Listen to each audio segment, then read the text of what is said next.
muita polêmica. Câmara da Capital vota e aprova a lei que transforma a CONCAP em autarquia. Combate à pedofilia. A operação da Polícia Federal prende homem em flagrante do Oeste Catarinense.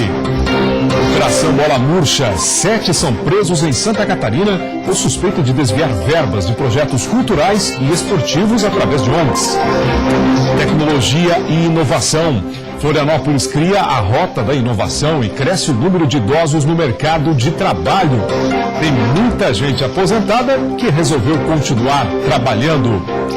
Hoje é quinta-feira, 13 de julho de 2017. Seja bem-vindo ao Band Cidade, que já está no ar.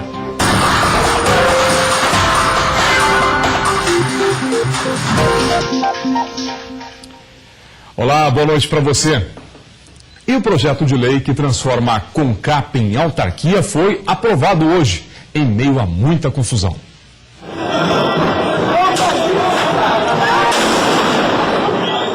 No quarto dia de greve da CONCAP, enfim, a votação do projeto de lei que transforma a companhia em uma autarquia aconteceu. Era por volta das 10 horas da manhã quando os vereadores deram início à sessão, que durou pouco mais de 10 minutos e garantiu a aprovação da proposta por 14 votos contra 2. Enquanto isso, do lado de fora, mais uma vez uma confusão foi registrada. Bombas de efeito moral e de gás lacrimogêneo foram usadas contra os manifestantes. Alguns insistiam em permanecer em frente à Câmara. Bom, qualquer passo agora a gente vai avaliar em conjunto com a diretoria. Não tivemos tempo ainda de fazer isso, obviamente.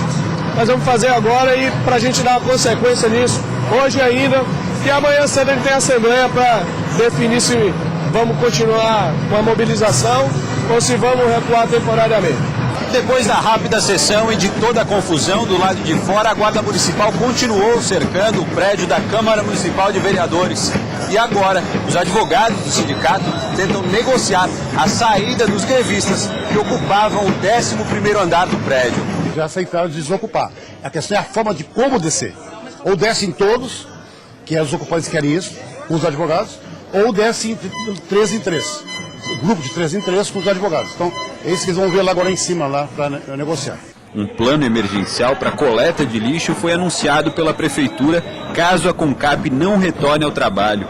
A estimativa é que 3.000 toneladas de lixo estejam nas ruas da capital.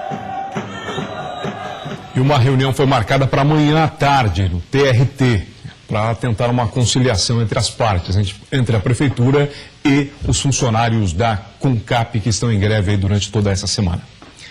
A Polícia Federal de Chapecó deflagrou operação de combate à pedofilia. Um homem foi preso em flagrante. A Polícia Federal de Chapecó deflagrou ontem uma operação de combate ao crime de pedofilia pela internet. Um mandado de busca e apreensão foi realizado na cidade de Concórdia. Eu converso agora com o delegado responsável pela operação, Paulo Deck Palma. Delegado, como é que foi essa operação? Nós havíamos recebido informação interna mesmo da Polícia Federal de que o indivíduo estaria compartilhando imagens de pornografia infantil pela internet e que possivelmente seria da cidade de Concórdia. Então, a gente iniciou a investigação aqui para tentar rastrear o local de onde estavam partindo essas imagens para a internet. Conseguimos identificar a residência lá em Concórdia e solicitamos então ao Juízo Federal o mandado de busca e apreensão para ingressar no local e tentar apreender as imagens. Ontem então a gente esteve no local, identificamos o indivíduo e os equipamentos de informática que ele estava usando, nos quais estavam armazenadas essas imagens de pornografia infantil. Eram em torno de 4.900 vídeos distribuídos num computador, um notebook e um HD externo, com imagens, diversos vídeos relacionados à criança, à exploração sexual deles. Aí o indivíduo acabou sendo preso e conduzido até essa delegacia, onde foi lavrado a prisão em flagrante. E como o delito é de pena máxima de 4 anos, foi arbitrada uma fiança de R$10.000 e foi paga pelo indivíduo, e ele acabou sendo posto em liberdade e vai responder o processo em liberdade a partir de agora. Muito bem, obrigada, delegado. Jaqueline Dutra, de Chapecó. Obrigado, Jaqueline, pelas informações. Olha só, 5 pessoas foram presas e 401 quilos de maconha apreendidos nesta quinta-feira em Lauro Miller, lá no sul do estado. Conforme a Polícia Militar Rodoviária, a carga estava em um veículo com placas de Curitiba. Foram presos 4 homens e uma mulher. Eles foram encaminhados para a Delegacia de Polícia Civil de Lauro Miller. A Polícia Civil e também a Polícia Federal investigam agora os suspeitos. E olha só, 7 pessoas foram presas aqui no estado por suspeita de desviar verbas de projetos culturais e esportivos através de ONGs. O repórter Juan Todescati, direto da redação, tem as informações para a gente. Boa noite, Juan. Boa noite, Moacir. Boa noite a todos que acompanham o Band Cidade. Realmente, 7 pessoas foram presas temporariamente. A operação foi deflagrada hoje pela Divisão de Combate a Crimes contra o Patrimônio Público. Essa operação aconteceu em Biguaçu, São José e aqui em Florianópolis.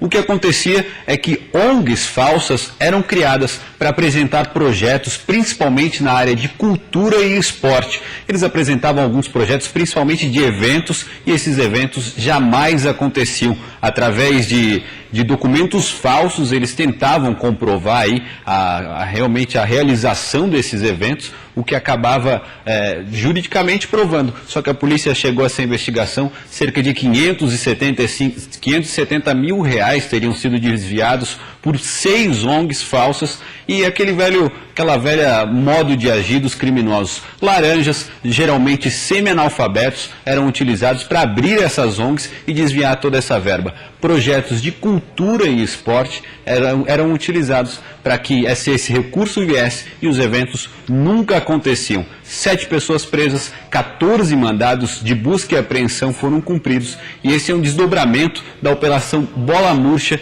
que aconteceu ainda em 2016. As investigações continuam, lembrando que é uma divisão especial de combate a crimes contra o patrimônio público da DEIC aqui de Florianópolis, Moacir. Obrigado, Juan, pelas informações direto da redação, trazendo os detalhes desse combate a fraudes envolvendo ONGs. E olha, amanhã dessa quinta-feira, a Polícia Federal e também a Receita Federal e o IBAMA deflagraram a Operação Máfia da Tora, nos estados da Rondônia, Santa Catarina e, segundo informações da Polícia Federal, o objetivo da operação é combater uma organização criminosa especializada na extração ilegal de madeiras em terras indígenas.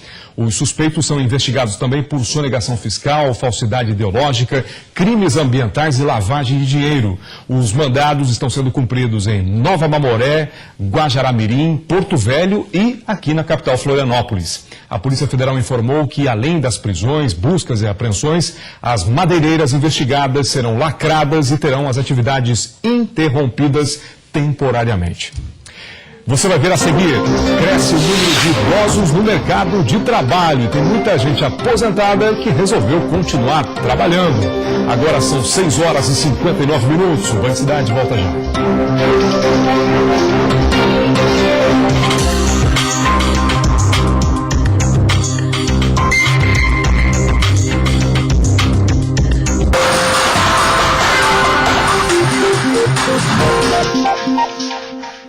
Você está no Band Cidade, agora são 19 horas e 2 minutos. A cidade de Caçador, no meio oeste, poderá ser a próxima cidade do estado a contar com voos regulares. A repórter Camila Constantini tem as informações. Camila. A notícia foi do vice-presidente da Fiesc, Gilberto Seleme, onde anunciou que em breve teremos voos regulares também no meio oeste. Se der certo, as linhas seriam da seguinte forma. No sentido norte-sul, o avião passaria pelo Rio Grande do Sul, Caçador, Paraná, com destino a Campinas e São Paulo. Já no sentido leste a oeste, o avião sairia de Caçador com destino a Florianópolis. Mas para que tudo isso dê certo, é preciso ainda alguns ajustes, como a instalação do raio-x no terminal de passageiros, pintura e sinalização da pista e recapeamento das cabeceiras. E depois a homologação na ANAC, o que pode, segundo o prefeito de Caçador, esta é a primeira vez que se cogita a hipótese de instalação de uma linha aérea em Caçador. Voltamos ao estúdio. Obrigado, Camila, pelas informações. Ainda é um projeto, né? Estão estudando, é uma possibilidade. Vamos torcer para que dê certo. Um incêndio hoje destruiu parte de uma área de reflorestamento em Irani, no oeste do estado.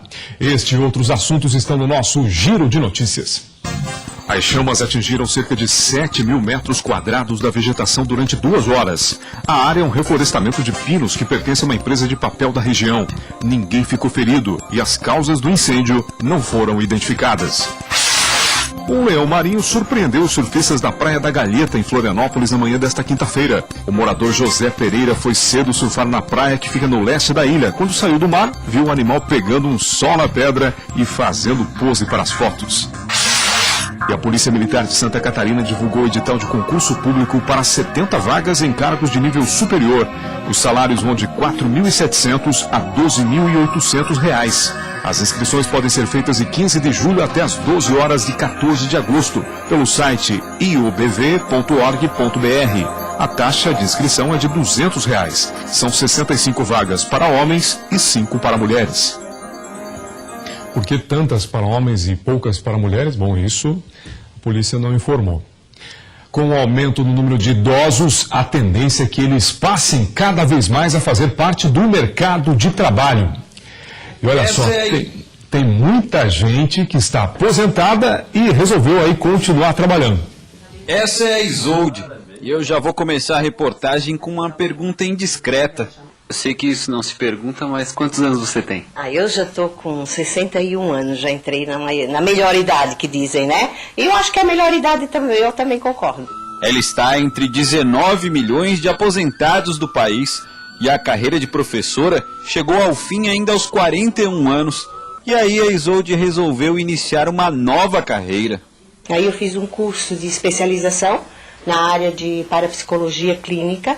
E desde 2003 eu estou nessa área. E casos como o da Isolde ainda não são maioria. Um levantamento do SPC aponta que apenas 3 a cada 10 aposentados com mais de 60 anos continuam trabalhando. E olha que pode fazer toda a diferença quando o assunto é saúde. Uma das orientações em consultório, para quem está com sintomas depressivos, né, é você se reinserir em algum contexto, né? É você fazer algo que você goste, né? E levar, eu falo sempre essa questão de vamos ampliar as suas fontes de prazer. Já as questões legais, para quem é aposentado voltar a trabalhar, são bastante claras. Ele tem o recebimento de todo o benefício da aposentadoria, aquele que ele conquistou por tempo de serviço e tal, e continua também recebendo salário como qualquer outro empregado que estiver exercendo a função. E diante de tantos benefícios, será que a Isolde é feliz? Eu sim, ano passado eu quis parar, porque daí meu marido também se aposentou, daí eu pensei assim, então agora nós dois, mas não deu certo. Eu fiquei uns 6 meses e retornei com força total. Vai trabalhar até quando? Eu me programo até os 100 anos, mas se for mais, posso trabalhar mais. Só isso hoje, parabéns. Olha, são milhares de brasileiros aposentados e outros tantos que se aposentam dia a dia, o que não significa que estas pessoas estão fora do jogo ou velhos demais para determinadas funções. Velho é o sujeito que se entrega, independentemente da idade. É aquele que se acomoda. Tem muito jovem velho e muito idoso jovem. A idade está na cabeça. Hoje as empresas estão percebendo isso timidamente, mas já se observa uma mudança no comportamento. E em todos os locais que eu vou, por exemplo, eu vejo uma pessoa mais experiente no atendimento, percebo a energia cativante dela, o sorriso no rosto e o desejo de fazer bem feito. Ela valoriza aquela oportunidade. E com isso, todos saem ganhando. Cada vez mais Florianópolis atrai investimentos para tecnologia e inovação. Com o maior crescimento do setor no Brasil e com cada vez mais empresas sendo criadas e instaladas na capital, tem se criado agora uma rota da inovação aqui na cidade. Quem olha rapidamente pode achar que o unicórnio dentro dessa empresa é uma mera peça de decoração incomum. Mas o unicórnio é um símbolo dessa aceleradora, que tem o objetivo de acelerar o desenvolvimento de startups. Quando uma startup alcança o valor de R$1 bilhão, algo raro ou pouco provável, se torna uma startup unicórnio. No mundo de tecnologia, as empresas que atingem um valor de mercado acima de R$1 bilhão essas empresas elas são muito raras e são consideradas unicórnios. O nosso trabalho aqui é fazer com que pequenas empresas se tornem gigantes e atinjam esse valor de mercado. Por isso que a gente tem esse nosso animal de estimação aí que a gente sempre dá valor, que é o unicórnio. Até agora, a aceleradora ainda não criou nenhum unicórnio, mas estando em Florianópolis não é impossível. Em 2015, a capital catarinense teve o maior crescimento do setor de tecnologia do país, 6,9%. Alguns fatores são responsáveis por tornar a cidade um polo tecnológico. E isso por quê? Porque principalmente Florianópolis é uma ilha onde está investindo muito em tecnologia. Aqui não pode ter indústria, então as alternativas econômicas são voltadas à inovação, à tecnologia, e a gente tem polos relevantes, como também Blumenau, Joinville e outros polos que estão crescendo muito, né? No Centro de Inovação da Associação Catarinense de Empresas de Tecnologia, a CAT, aceleradoras, startups e grandes empresas convivem num ambiente que fomenta o desenvolvimento tecnológico. Só que esse não é o único lugar em que isso acontece em Florianópolis. E todo esse crescimento exige organização. Aos poucos, Florianópolis vai criando uma rota de inovação. Com centros como esse, da CAT, que respira tecnologia e a criação de novas empresas, além de espaços dentro de universidades e centros empresariais como esse, que abrigam empresas que já estão consolidadas no setor. Aqui está um dos maiores provedores mundiais de hospedagem de sites. Segundo um dos diretores da empresa, o diferencial principal de Florianópolis é o sentimento de união do setor, em que todos estão abertos ao diálogo e à vontade de ajudar na evolução da área. Tem uma troca muito verdadeira, assim, as empresas elas se conectam, né? Os serviços se complementam, então, e é tudo muito aberto. Então, às vezes a gente liga para o cara de uma empresa que oferece um software de inbound e fala, cara, eu estou com dúvida nisso, vamos conversar? Aí ele abre as portas da empresa, você vai lá, ele apresenta o plano, o que ele está fazendo naquele sentido, mostra os números, mostra as práticas, e a gente faz o mesmo. Ou se está com algum problema, liga, fala para um outro cara de uma outra empresa, vamos tomar um café? A gente vai tomar um café. E esclarece. Então existe esse senso de comunidade que não tem em outras cidades. Eu não conheço isso em outras cidades. É assim que Florianópolis continua criando espaços e aumentando a integração do setor tecnológico, atraindo investimentos e acreditando na possibilidade do surgimento de novos unicórnios, as empresas poderosas de inovação. É aquilo que já é clichê, né? A indústria sem chaminé, a indústria da inovação e do conhecimento que Florianópolis está se destacando. São 7h11, você vai ver a seguir. Santa Catarina bate recorde na produção de grãos com aumento de quase 20%. Os detalhes depois do intervalo, a gente volta já.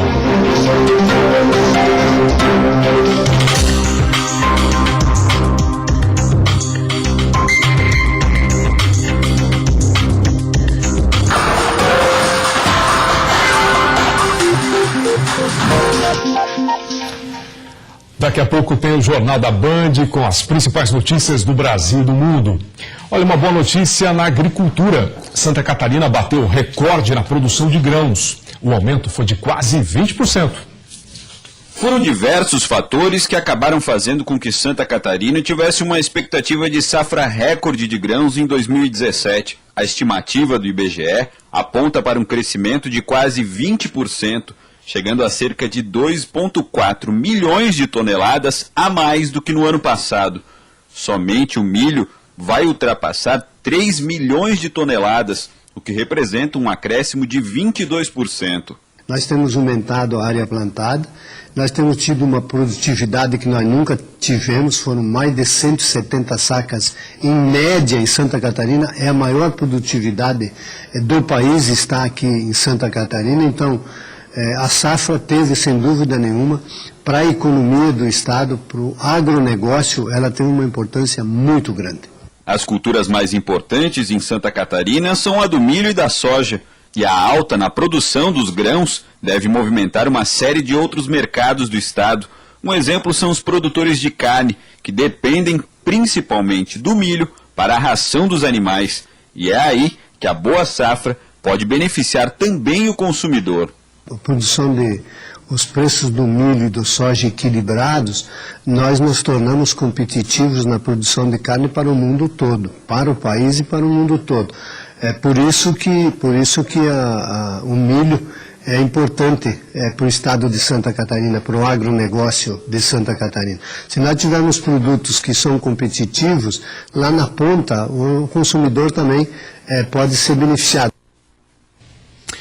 Olha, você sabe qual é o seu tipo sanguíneo? Uma pesquisa revelou que quase metade dos brasileiros desconhece essa informação importante na hora da doação e também de atendimentos de emergência. Acompanhe. Você sabe qual que é o seu tipo sanguíneo? Não. Não? E você? Eu sei. AB positivo. O negativo. Por quê? Mas tem certeza ou porque você não, tem muita certeza? Não tenho certeza não. Segundo uma pesquisa do Datafolha, de cada 10 brasileiros, 4 não sabem qual o seu tipo sanguíneo. E essa informação é muito importante, principalmente nos casos de emergência, em que é preciso, por exemplo, fazer uma transfusão de sangue. O exame para identificar o tipo sanguíneo demora em média 45 minutos, tempo que pode ser decisivo para a sobrevivência do paciente. Existem 4 tipos de sangue: O, A, B e AB, e todos são classificados com os fatores RH positivo ou negativo. A compatibilidade vai depender do tipo ou do RH. O doador universal é o O negativo, que serve para todo mundo, e por isso é utilizado nos casos de emergência, quando não é possível esperar pelo resultado. O problema é que esse tipo de sangue é um dos mais raros. Se eu conheço o tipo sanguíneo do paciente numa emergência, eu posso eventualmente liberar bolsa do mesmo tipo sanguíneo dele. A clínica facilita a liberação de sangue ou economiza o estoque do ORH negativo. O pai da Debbie era O positivo e quando precisou de sangue para um tratamento contra o câncer, sentiu essa dificuldade. A filha, então, criou um movimento nacional de doação de sangue, que existe até hoje. Doar sangue também é cidadania. Então, a gente tem que trazer essa cultura para o brasileiro. O sangue não pode ser comprado numa gôndola de supermercado, sangue não pode ser fabricado, sangue só pode ser obtido a partir da boa vontade de um doador. O Ministério Público do Trabalho marcou para amanhã, então, uma audiência de conciliação entre a Prefeitura de Florianópolis e o sindicato que representa os grevistas da CONCAP. Inclusive, há expectativa até de multa diária, caso o trabalho não seja retomado aqui na capital. Multa de R$100 mil por dia. É essa informação que acaba de chegar. Audiência marcada para amanhã para tentar pôr fim à greve que paralisou a coleta de lixo aqui na capital. E o Band Cidade de hoje fica por aqui. Hoje é dia do rock e a gente termina essa edição com imagens do Rock em Camerata, com a Camerata de Florianópolis. Fique agora com o Jornal da Band. Boa noite para você. Até amanhã.